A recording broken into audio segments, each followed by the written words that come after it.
Hello दोस्तों, स्वागत है हमारे इस YouTube channel GK trick bye Dharmendra में। आज मैं इस वीडियो में आप लोगों को बताएंगे उत्तर प्रदेश की जनजाति के बारे में, उसका ट्रिक बताएंगे और विस्तार से बताएंगे। अक्सर उत्तर प्रदेश से जितनी भी परीक्षाएं होती हैं, जैसे कि आपका यूपीएसआई हो या यूपी जेल वार्डन, फायरमैन, लेखपाल, जितने भी यूपी ट्रिपल एस सी की जो परीक्षाएँ होती है उसमें जो है यूपी जी के पूछा जाता है, उसमें जनजाति का क्वेश्चन बना रहता है और पूछा जाता है और आगे भी पूछे जाने की संभावना है। इस वीडियो में आपको ट्रिक और उसका विस्तार भी बताएंगे। पहले आप लोगों को ट्रिक बता देते हैं। देखिए, इसका जो है यूपी के जो जनजाति है उसका जो ट्रिक है बताते हैं पहले घटते क्रम में, ठीक है। जनसंख्या की दृष्टि से घटते क्रम में यूपी की जो जनजाति हैं, देखिए इसका ट्रिक है, सोने की बाली देवर ने खुशी से ललित को दे दिया, ठीक है। क्या ट्रिक है? सोने की बाली देवर ने खुशी से ललित को दे दिया। इसमें हम देखेंगे दोस्तों, आपका सोने से हो जाएगा सोनभद्र। इसका मतलब ये है कि सोनभद्र डिस्ट्रिक्ट में सबसे ज़्यादा जनजाति पाया जाता है। उसके बाद बाली से हो जाएगा दोस्तों बलिया, और देवर से हो जाएगा देवरिया, खुशी से हो जाएगा आपको कुशीनगर, और ललित से हो जाएगा ललितपुर, ठीक है। ये जनसंख्या की दृष्टि से घटते क्रम में है।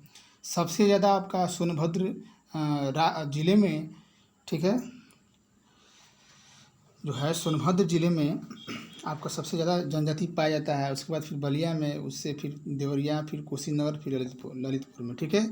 आगे चलते हैं बढ़ते क्रम में। देखिए आपका जो है बढ़ते क्रम में क्या ट्रिक है, बाग में मौज करके बाद में एटा जाना, ठीक है। बाग में मौज करके बाद में एटा जाना, ये दोस्तों ये जनसंख्या की दृष्टि से बढ़ते क्रम में है।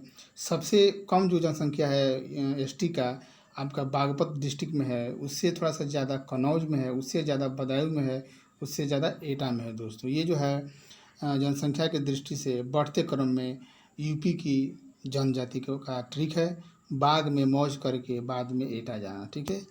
तो ये जो आपका ट्रिक हो गया जनसंख्या की दृष्टि से घटते क्रम बढ़ते क्रम, ठीक है। आगे हम इसका डिटेल बताते हैं। देखिए जो उत्तर प्रदेश जनजाति है, पहला पॉइंट ये कहता है कि जो भारत की कुल जनसंख्या में अनुसूचित जो जनजाति की संख्या है 8.6% है। जितना भी भारत की जो जनसंख्या है उस जनसंख्या का 8.6% जो है यूपी की जनजाति है। ओके, फिर कह रहा कि आपका उत्तर प्रदेश में अनुसूचित जो जनजाति की कुल जनसंख्या दोस्तों 11,34,273 है, जो कि देश की कुल अनुसूचित जनजाति का 0.6% है। कितना है? पूरे देश का कह रहा है कि पूरे जो देश की कुल अनुसूचित जनजाति का 0.6% है। आगे चलते हैं। जो नेक्स्ट है आपको कह रहा है कि राज्य के कई जिलों में अनुसूचित जनजाति के लोग पाए जाते हैं, किंतु सोनभद्र में अनुसूचित जनजाति की संख्या राज्य में सबसे अधिक है। यानी कि आपका 3,85,018 क्या है संख्या है, ये है कहाँ पे? सोनभद्र में। ओके, आगे चलते हैं। नेक्स्ट पॉइंट आपका है, थोड़ा सा और जूम कर देते हैं। नेक्स्ट पॉइंट है, कह रहा है कि उत्तर प्रदेश के 3 सबसे अधिक अनुसूचित जनजाति वाला जिला, पहला जो है आपका सोनभद्र, दूसरा बलिया और तीसरा क्या है? देवरिया। ये ऐसे 3 ज़िले हैं जहाँ पे सबसे ज़्यादा जनजाति पाए जाते हैं, अनुसूचित जनजाति पाए जाते हैं, सोनभद्र, बलिया और देवरिया में। आगे चलते हैं। कह रहा है कि उत्तर प्रदेश के 3 सबसे कम अनुसूचित जनजाति जनसंख्या वाला जिला है। पहला है आपका बागपत, सबसे कम है यहाँ पे जनसंख्या एसटी का। फिर कह रहा है उसके बाद कन्नौज और उसके बाद बदायूं है। ये क्लियर हो गया। आगे चलते हैं। नेक्स्ट पॉइंट कह रहा है कि राज्य में सर्वाधिक अनुसूचित जनजाति जनसंख्या प्रतिशत वाला जिला जो है सोनभद्र, और सबसे कम जो है अनुसूचित जनजाति जनसंख्या वाला प्रतिशत जो है आपका बागपत है, ठीक है। जनसंख्या के हिसाब से और प्रतिशत के हिसाब से जनसंख्या जो है, जनसंख्या प्रतिशत हिसाब के हिसाब से सोनभद्र जो है सबसे बड़ा जिला है और बागपत क्या है? सबसे छोटा है, ठीक है। आगे चलते हैं। सबसे कम वहाँ पे है। नेक्स्ट पॉइंट कहते हैं जनसंख्या की दृष्टि से राज्य की सबसे बड़ी जनजाति जो है थारू है। कौन है? जनसंख्या की दृष्टि से राज्य की सबसे बड़ी जनजाति आपका थारू है, और सबसे छोटी जनजाति आपका बनरावत है। कौन है? रावत है सबसे छोटी जाति एसटी का।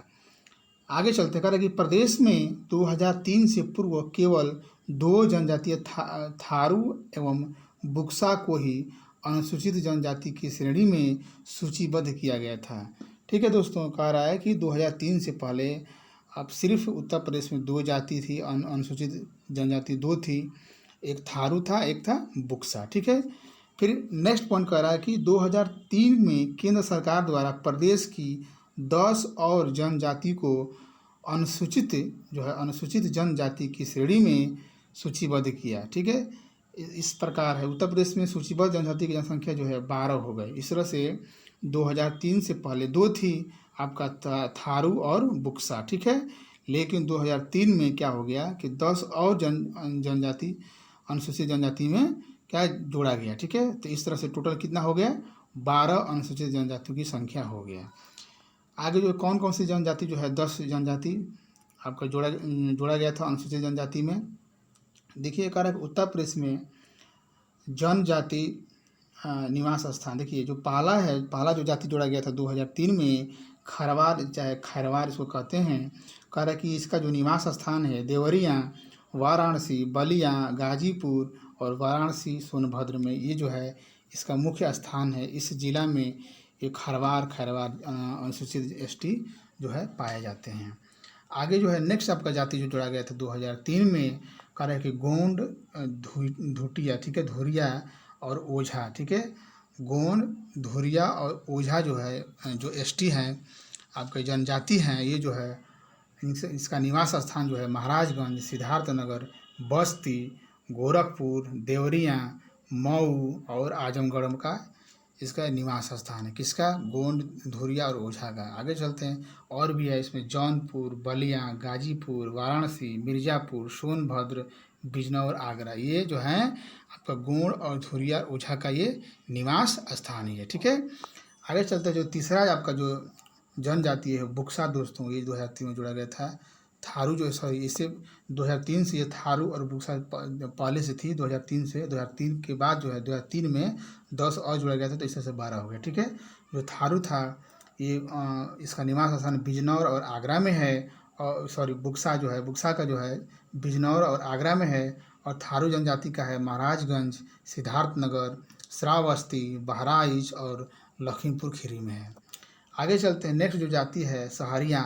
कह रहा है कि सहरिया ललितपुर में पाए जाते हैं, और पहाड़िया सोनभद्र में, बेगा सोनभद्र में, पंखा या पनिका सोनभद्र मिर्ज़ापुर में पाए जाते हैं, और अगरिया जो एसटी हैं वो सोनभद्र में पाए जाते हैं, पठारी सोनभद्र में, चेरो सोनभद्र चंदौली में, भुइया या भुनिया जिसको कहते हैं सोनभद्र में पाया जाता है। इस तरह से 2003 में 10 जाति जोड़ा गया था। खरवार, गोंड, सहरिया, पहाड़िया, बेगा, पंखा, पनका, अगरिया, पठारी, चेरो, भुइया, भुनिया, ये सब क्या है, एसटी हैं, अनुसूचित जनजाति हैं। आगे चलते हैं, देखिए इसमें आपका उत्तर प्रदेश जो प्रमुख जनजाति हैं, इसमें पहला थारू है दोस्तों। कह रहा है कि थारू जनजाति के लोग प्रदेश के तराई क्षेत्र के मुख्यतः 5 जिलों में, जैसे महाराजगंज, सिद्धार्थनगर, श्रावस्ती, बहराइच और लखीमपुर खीरी में निवास रहते हैं। कई उत्तरी भागों में निवास करते हैं। ठीक है, थारू जाति के लोग किरावत वंश से हैं। किस वंश से है, किरावत वंश से हैं। ये कई अन्य उपजातियों से विभाजित हैं। ठीक है, फिर कह रहा है कि थारू जाति के लोग कद में छोटे चौड़े मुखाकृति में, उसका जो मुख होता है चौड़ा होता है और पीले रंग के होते हैं, और इनका भोजन मुख्य चावल है। इसके अतिरिक्त ये दाल, दूध, मांस और मछली का भी सेवन करते हैं। कौन, थारू जनजाति। आगे जो उस पॉइंट है, कह रहा है कि हिंदुओं में ये हिंदू धर्म को मानते हैं। इनमें बजहट नामक त्यौहार प्रचलन है। कौन त्यौहार है, बजहर त्यौहार है, ये काफ़ी फेमस है थारू जनजाति में। कह रहा है कि ये दिवाली के त्यौहार को शोक के रूप में मनाते हैं। कौन, थारू जो जनजाति है दिवाली को शोक के रूप में मनाते हैं। नेक्स्ट आपका पॉइंट दोस्तों, कह रहा है कि थारू जनजाति में संयुक्त व पितृसत्तात्मक परिवार की प्रथा पाई जाती है। कह रहे इनमें विधवा विवाह की भी प्रथा है। इस प्रकार के विवाह में भोज दिया जाता है, जिसको लठ भरवा भोज के नाम से जाना जाता है। क्या नाम से, क्या नाम है? लठ भरवा भोज के नाम से जाना जाता है। ओके, नेक्स्ट आपका जो जाति है बुक्सा जनजाति, ठीक है, इसके बारे में बताते हैं आप लोगों को। कारण इसमें जो पहला पॉइंट है बुक्सा या भोक्सा, या बुक्सा या भोक्सा, इसको दोनों कह सकते हैं। बुक्सा भी लोग कहते हैं, कुछ लोग भोक्सा भी कहते हैं, ठीक है। जनजाति मुख्यतः बिजनौर व आगरा जिले में निवास करते हैं, ठीक है। थोड़ा सा और जूम कर देते हैं, वो तो आप क्लियर, ठीक। करेक्ट, जो आपका नेक्स्ट पॉइंट है करेक्ट, ये लोग हिंदी भाषा का प्रयोग करते हैं। इनका मुख्य भोजन मछली व चावल है। बुक्सा जनजाति के जो मुख्य भोजन है मछली और चावल है। कह रहा है कि इनके परिवार अधिकांश संयुक्त तथा विस्तृत होते हैं और परिवार में पितृसत्तात्मक एवं पितृवंशीय प्रथा प्रचलित है, ठीक है।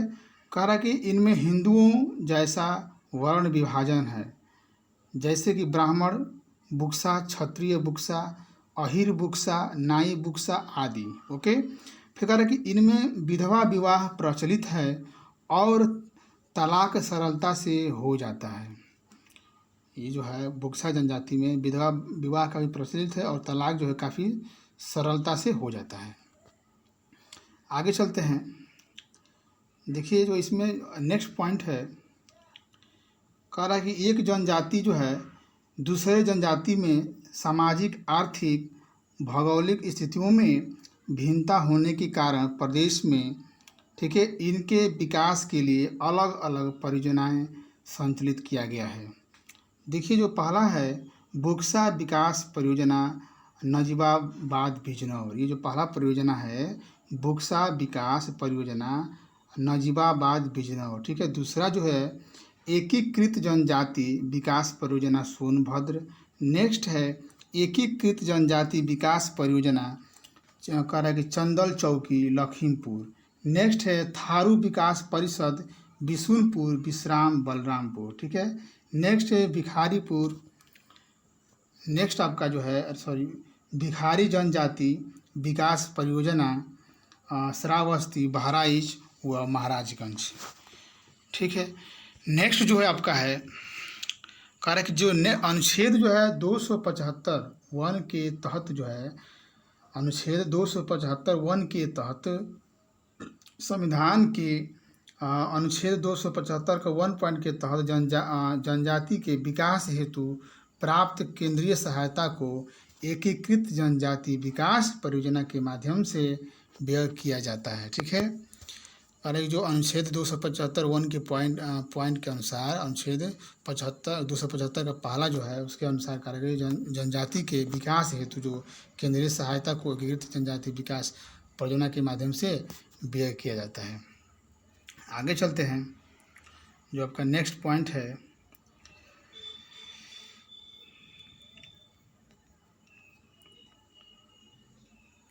देखिए इसमें जो है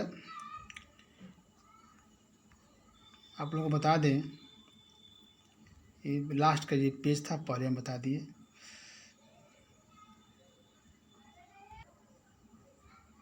चलिए ये जो लास्ट देखिए दोस्तों, ये जो है ये पेज जो है लास्ट है, इसको हम पहले बता दिए। ये जो है बुक्सा जो जनजाति के हम बता रहे थे, बुक्सा जनजाति में आपका इसका नेक्स्ट पॉइंट है, यहाँ से है, कुछ छूट गया था। देखिए बुक्सा जनजाति का जो है ये करेक्ट जो नेक्स्ट पॉइंट है, ये लोग महादेव, ठीक है, दुर्गा लक्ष्मी, राम कृष्ण की पूजा करते हैं और इस जनजाति में काशीपुर की चामुंडा देवी सबसे बड़ी देवी मानी जाती है, ठीक है। कारण कि दिवाली, होली, दशहरा, जन्माष्टमी इस जनजाति के प्रमुख त्यौहार हैं। जन्म से मृत्यु तक इनके सभी संस्कार हिंदुओं के समान होते हैं, ठीक है। आगे जो नेक्स्ट जाति है गोंड, ठीक है। कारण अधिकांश जो है गोंड लोग हिंदू धर्म का पालन करते हैं।